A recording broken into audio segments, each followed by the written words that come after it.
भी कुकर का हाल कुछ इस तरह से हो जाता है। जब आप कुकर में दाल वगैरह चढ़ाते हैं, पूरे दाल के पानी कुकर के ढक्कन में लग जाता है और ये जब ड्राई हो जाता है, उफ़! इसे साफ़ करना बहुत ही मुश्किल है।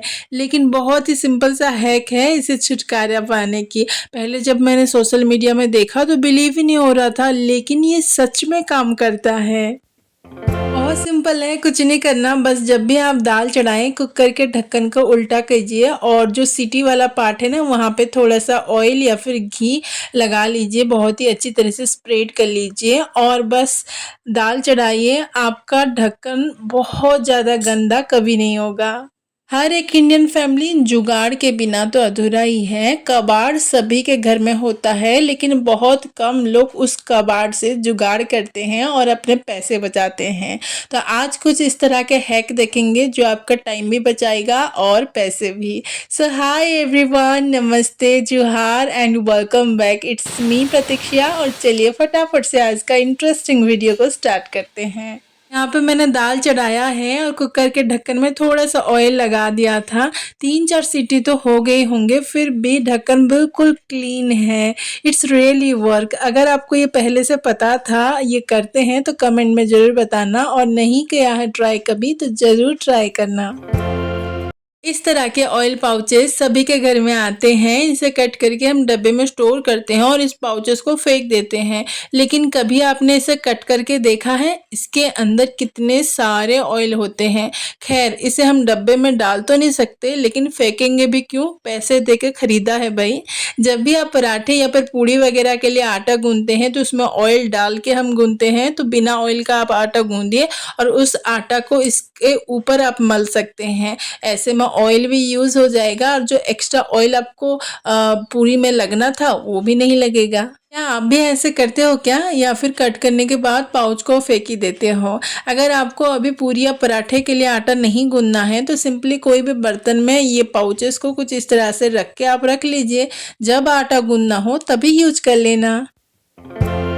क्या आप अपने साड़ी के साथ ब्लाउज को सेट करके रखते हो? मैं तो अलग ऑर्गेनाइज करके रखती हूँ ताकि मिक्स एंड मैच करके पहनने में आसानी हो।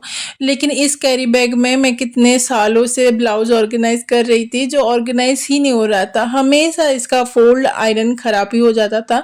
कहीं जाना हो तो इसे आयरन करो फिर वापस पहनो, फुल टाइम वेस्ट। यहाँ पे देख ही सकते हैं इस ब्लाउज का हाल, पूरा रिंकल भर गया है। बिना आयरन का तो इसे पहनना मुश्किल है, पर डोंट वरी, इसका भी जुगाड़ है मेरे पास, बहुत ही सिंपल, आप जरूर बना सकते हैं। तो चलिए फटाफट से स्टार्ट करते हैं। इसके लिए हमें चाहिए कोई भी कैरी बैग, थोड़ी सी मजबूत वाला, आप कोई भी ले सकते हैं, और एक ट्रांसपेरेंट सीट जो कि आप पुराने डाइनिंग टेबल मैट से या फिर कोई भी बेडशीट वगैरह आता है तो उस टाइप का ट्रांसपेरेंट कवर से आप कट कर सकते हैं। इस ऑर्गेनाइजर को बनाने के लिए हमें चाहिए एक स्टिच्ड ब्लाउज। यहाँ पे मैं बोट नेक के ब्लाउज ले रही हूँ तो क्योंकि उसे ऑर्गेनाइज करने के लिए थोड़ा सा ज़्यादा स्पेस चाहिए। तो कैरी बैग के ऊपर कुछ इस तरह से हमें ब्लाउज को रखना है और ब्लाउज के फोल्ड के हिसाब से हमें मेजर कर लेना है और आधा 1 इंच छोड़ते हुए हमें मेजर करके इसे कट करना है। और यहाँ पे 2 पीसेस हमने कट कर लिए हैं। इसे और थोड़ा मजबूती देने के लिए या फिर इसका लुक थोड़ा और इन्हेंस करने के लिए आप कोई भी अच्छी प्रिंट वाली फैब्रिक इसी मेजरमेंट के हिसाब से कट कर सकते हैं। यहाँ पे मैंने एक रेड कलर का फैब्रिक लिया है और ये जो क्लॉथ बैग फैब्रिक है उसको बीच में रखते हुए हमें ये 2 फैब्रिक से लाइनिंग लगा के स्टिच करना है। कुछ इस तरह से मैंने 4 कॉटन के फैब्रिक कट किए हैं और ये 2 को मैं कवर कर लूँगी। और यहाँ पे मैंने दोनों को कवर कर लिया है। आप चाहें तो इसमें थोड़ा सा बॉर्डर लेस वगैरह लगा सकते हैं। इसका जो फ्रंट पार्ट है उसमें मैंने थोड़ा सा बॉर्डर लेस वगैरह लगाया है, इसका थोड़ा सा लुक सुंदर करने के लिए। और यहाँ पे मैंने एक ट्रांसपेरेंट शीट्स लिया है और कुछ इस तरह से लंबाई से कट कर लिया है। आपके पास कितना ब्लाउज है, आप कितना ऑर्गेनाइज करके रखना चाहते हैं उसी के हिसाब से इसका चौड़ाई रखिएगा। और इसका जो बैक पार्ट है, बैक मतलब जो कपड़ा हमने सिला है उसमें इस सीट्स को हमें स्टिच करना है। देखिए इसका जो बैक पार्ट है उसमें हमने ये ट्रांसपेरेंट सीट्स को स्टिच कर लिया है और इसके ऊपर हमने एक कपड़े का बॉर्डर लगाया है। क्यों? क्योंकि हमें थोड़ी सी मजबूती चाहिए। इसमें हम चेन अटैच करने वाले हैं। और यहाँ पे ये ऑर्गेनाइजर ऑलमोस्ट रेडी हो ही गया है और ये चेन में मैंने कहीं से खरीदा नहीं है, पुराने बैग से निकाला हुआ है और इसमें अटैच करने के बाद कुछ इस तरह से बन गया है हमारा प्यारा सा ऑर्गेनाइजर। है ना, बहुत सिंपल और घर के कबाड़ से बन गया।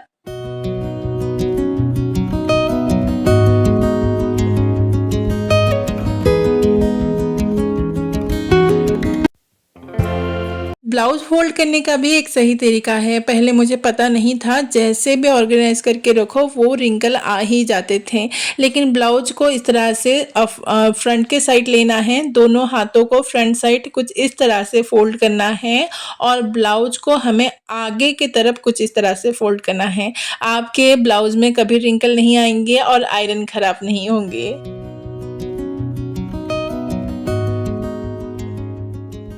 है ना, ये जीरो कॉस्ट ऑर्गेनाइजर ये इतना बड़ा है कि मेरे सारे ब्लाउजेस आने के बाद भी खूब सारे स्पेस हैं। देखो थोड़ी सी मेहनत और थोड़ा सा जुगाड़ बन गया ना हमारा जीरो कॉस्ट ऑर्गेनाइजर। पैसे भी बच गए और बार बार ब्लाउज को आयरन करने का टेंशन भी।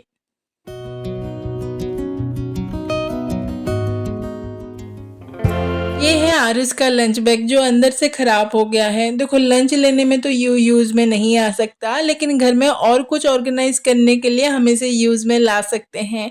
देखो जरूरी नहीं है घर के हर एक सामान को ऑर्गेनाइज करने के लिए या तो हम परचेज करें या फिर DIY करें। कुछ जुगाड़, कुछ पुराने सामान का भी यूज कर सकते हैं। ये बैग को मैं जहाँ पे अपनी टॉयलेटरी आइटम को स्टोर करती हूँ वहाँ पे हैंग करूँगी। उसमें एक पेन और एक छोटा सा नोटबुक मैं रखूँगी ताकि मंथली शॉपिंग के टाइम मुझे इजी हो क्या लेना है क्या नहीं लाना है वो लिखने के लिए। और जो भी मंथली बिल वगैरह ग्रोसरी के आते हैं उसको भी मैं इस बैग में स्टोर करती हूँ।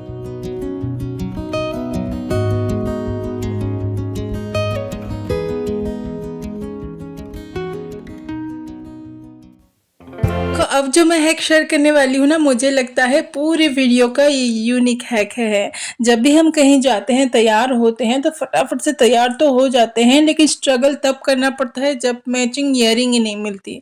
किसी का पैच नहीं मिलता तो किसी का जोड़ी नहीं मिलता, किसी का स्टोन निकल जाता है तो और किसी का चलिए इसके लिए एक यूनिक सा ऑर्गेनाइजर बनाते हैं। ज़्यादातर सोशल मीडिया में आपको कार्डबोर्ड या फिर स्पॉन्ज से बनी हुई ऑर्गेनाइजर देखने को मिल जाएगा, लेकिन ये थोड़ा सा यूनिक है। अगेन इसे बनाने के लिए हमें चाहिए कैरी बैग और ये ट्रांसपेरेंट बैग जो बच्चों के टी-शर्ट वगैरह जब लाते हैं तो मिल जाता है। तो हमें इस ऑर्गेनाइजर को बनाने के लिए कुछ इस तरह से कैरी बैग को हमें रेक्टेंगुलर शेप में कट कर लेना है। आप किस टाइप का ईयरिंग पहनते हैं, बहुत बड़े बड़े साइज के या फिर नॉर्मल मीडियम साइज के, तो उसी अकॉर्डिंग इसके चौड़ाई रखिएगा।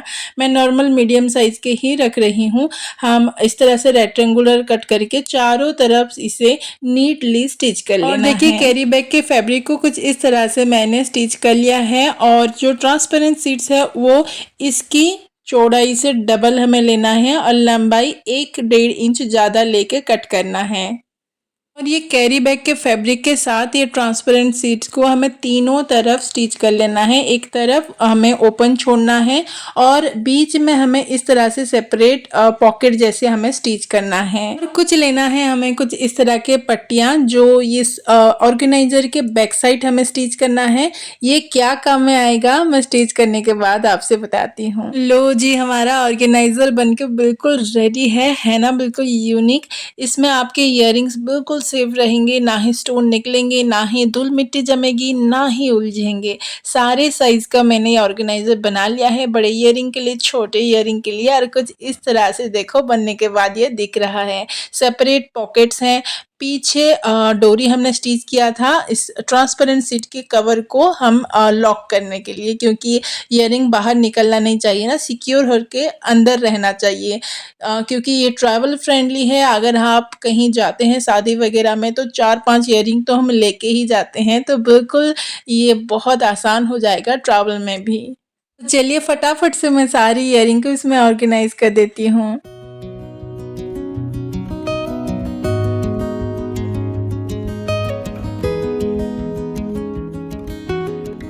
है ना बिल्कुल यूनिक आइडिया, वो भी जुगाड़ से।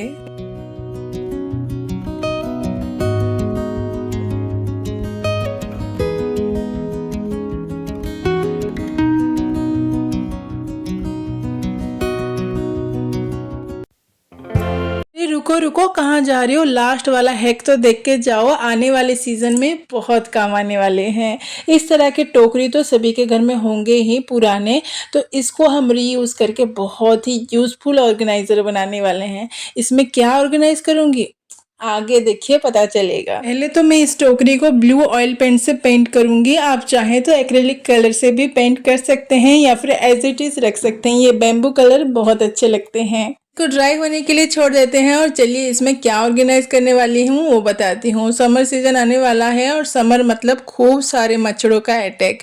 इस लिविंग रूम में हमारा मॉस्किटो लिक्विड काम नहीं करता, तो मॉस्किटो एक कॉइल जो है वो यूज़ करते हैं। और इसे ऑर्गेनाइज करना मतलब इसे अगर अच्छे से ऑर्गेनाइज नहीं किए तो रूम को बहुत मैसी दिखाता है। उसका स्टैंड हर एक दिन गुम होता है और 2-3 बार तो मेरे पैर में भी लग चुके हैं। इस और टोकरी हमारा ड्राई हो गया था। इसमें छोटे छोटे मिरर मैंने स्टिक कर दिए, बहुत ही अच्छा सा लुक आ रहा था। इसके अंदर मैंने एक पेपर लगाया ताकि क्लीन करना इजी हो, और जितने भी मॉस्किटो कॉइल के जो स्टैंड आते हैं वो मॉस्किटो कॉइल सारे को मैंने यहाँ पे रख दिया। अच्छा, जब भी हम मॉस्किटो कॉइल लगाते हैं तो उसका जो डस्ट निकलता है वो नीचे गिरता है और बहुत ज़्यादा गंदा कर देता है रूम को। तो इसके लिए भी बहुत ही प्यारा सा हैक है। कोई भी पुराना प्लेट आप लीजिए, थोड़ा सा बड़ा साइज का, और ये देखिए प्लेट है, थोड़ा सा टूटा हुआ है, यूज़ में नहीं आ रहा था तो मैंने यहाँ पे यूज़ किया है। और ये जो मॉस्किटो कॉइल का स्टैंड है उसे हमें इस प्लेट में स्टिक करना है, लेकिन परमानेंट नहीं, क्योंकि ये टूट भी जाते हैं। तो पेपर टेप जो आता है उसकी हेल्प से मैं इस प्लेट में स्टैंड को स्टिक करूँगी। और कॉइल लगाने के बाद ये फर्श में बिल्कुल इसका डस्ट नहीं गिरेंगे, प्लेट में गिरेंगे, और प्लेट को बाहर लेके हमें झाड़ देना है और इसे क्लीन करना ईजी होगा।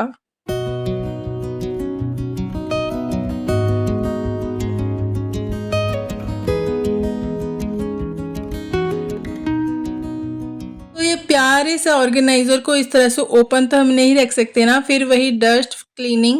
तो इसे कवर करने के लिए मैं पुराना फाइबर का प्लेट को कलर किया, थोड़ा बहुत मिरर स्टोन से डिज़ाइन किया, और ये इतना प्यारा लग रहा था। सोफ़ा के साइड में मैंने एक DIY न्यूज़पेपर ऑर्गेनाइज़र बनाया है, तो इसके ऊपर मैं इसे ऑर्गेनाइज करूँगी।